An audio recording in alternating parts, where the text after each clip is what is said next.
Get off the road. Startled, Muno awoke to the unabated honking of horns amidst a cacophony of rhythmless music. "Where am I?" he muttered under his breath. Around him was a maze of high-rise buildings. He turned to the man sitting next to him in the dingy bus he found himself. "Where are we, sir?" The man flashed a set of plaque-laden teeth cynically at him. "Your father's kitchen fool, of course. You are in Victoria Island. Better stay off drugs, boy." Immediately, it dawned on Muno. The Creator had granted his request. He had transmigrated into the future. What year is this? Where in the Creator's name is Victoria Island? His aching head sought answers.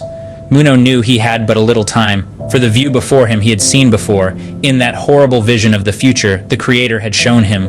Something terrible was about to happen in Victoria Island. He had to be ready. No sooner had he hatched the thought than the screeching sounds of vehicles coming to an abrupt stop, followed by the loud bangs of cars crashing into each other, jolted him into a heightened sense of imminent danger. Then there was silence. A ghastly silence that was as loud as it was silent. Suddenly screams rent the still air, and a stampede broke out amongst pedestrians and occupants of the scores of vehicles who had by now disembarked. There was absolutely no room to maneuver any vehicle away from the ensuing chaos, so, instinctively, many without realizing what threat lay ahead of them, embarked on a foot race. Just as Muno's traveling companions in the dingy bus he awoke in made to scamper to supposed safety. A deafening roar and a rapidly spreading darkness took courage away from any who dared venture. "Help us all! Hello, hey!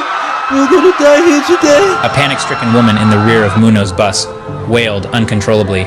"No one is dying here today." Muno tried to instill some calm in the now tumultuous atmosphere in the bus.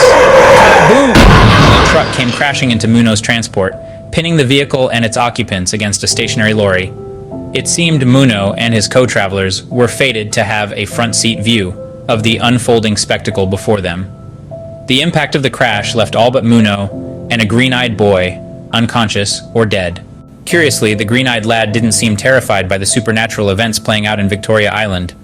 He rather looked assured that Muno could help him. "Here." Handing Muno a handkerchief, he gestured towards Muno's forehead. "You are bleeding, sir." Muno could feel a rush of blood trickle down his forehead. "You are here to help me, aren't you?" the green-eyed boy asked rhetorically. Surprised, Muno asked, "Who are you?"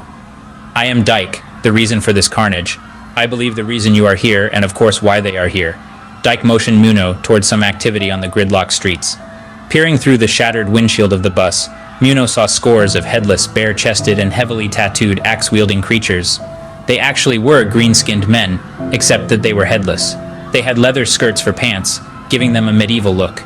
The screams grew louder as occupants of the vehicles stranded in the gridlock, disembarked passengers and pedestrians, made frantic efforts to flee at the appearance of these hideous creatures. Muno watched helplessly as the headless men embarked on a slaughter, decapitating victims with axes. Those who attempted to flee seemed to be slowed down by an invisible force. It was as though they were running in slow motion. "This is an enchantment of the darkest kind," Muno muttered. Inexplicably, some entrapped persons were spared, perhaps to be enslaved, because steel bands from the undergarments of the headless men were securely placed around their necks, rendering them motionless, somewhat in a lifeless state. "The slain in the bogs of hell will provide a feast of blood for several days for the fallen, and inspire fear-induced worship of the Beguiler, unless you act now. They know I am here, and they will stop at nothing until I am found." Dyke railed. Perplexed, Muno retorted, "Slain? Bogs of hell? What are you talking about? Are you an agent of the Creator? What am I supposed to do without my celestial powers against such creatures of magic?" "So, you are an angel then?" Dyke interjected. "Listen hard enough, you'd hear the prayers of believers, asking rescue of the Creator. Hear them call out to their Maker as they breathe their last." With head bowed, Dyke clasped his hands and began to pray to the Creator. Clang! The blade of the axe sliced clean through what was left of the mangled rear door of the bus. "They are upon us," Muno whispered to Dyke, who seemed lost in prayers. Shortly, Muno began to hear the prayers of believers, trapped by the enchantment of the bogs of hell, revealed that instant to him as a vicious species of the offsprings of the fallen. He could hear every detail of the prayers offered before the axes of the slain ran through the necks of victims. The trembling voices and hands of those in hiding became literal to his reality, and as if in response to the now audible prayers, he felt angelic power course through every fiber of his body, Sparks of electricity buzzed all over his body, and he began to glow in the eerie darkness. His clothes were torn to shreds by his bulging torso and ripped thighs. A familiar silver suit of armor, though without its accompanying wings, covered up his nakedness. Muno knew just what to do, as his trusty double-edged blades protruded from both his upper arms, replacing his forearms and hands. He was in prime battle mode.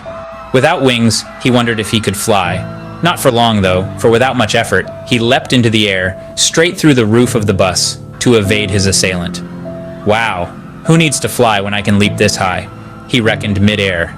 It was as though he had super-energized springboards for legs. It felt as though he could reach for the stars again.